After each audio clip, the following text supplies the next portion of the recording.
हर महीने का वो एक दिन जब बहू चुपचाप घर से निकल जाती थी बिना किसी को बताए, किसी को नहीं पता था कि वो कहाँ जाती है और क्या क्या करती है। बस कोई देख न ले, आज आखिरी तारीख है वरना सब बर्बाद हो जाएगा। घर में सब कुछ ठीक चल रहा था, लेकिन प्याज सास को हमेशा लगता था कि टमाटर बहू कुछ छुपा रही है।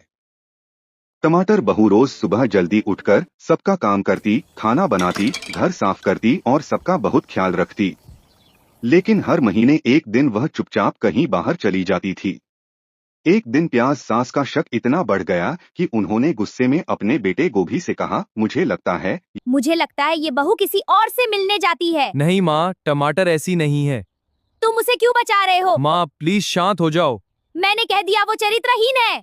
लेकिन सास का शक बढ़ता ही गया। उन्होंने ठान लिया कि आज वो इस राज का पता लगाकर ही रहेंगी। अगले महीने जब टमाटर बहू फिर से घर से निकली तो प्याज सास और आलू ससुर ने चुपचाप उसका पीछा किया।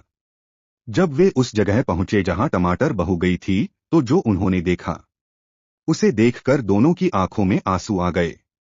टमाटर बहू हर महीने एक अनाथालय में जाकर उन बच्चों को अपने हाथों से खाना खिलाती थी और अपनी बचत के पैसों से उनकी पढ़ाई का खर्च उठाती थी।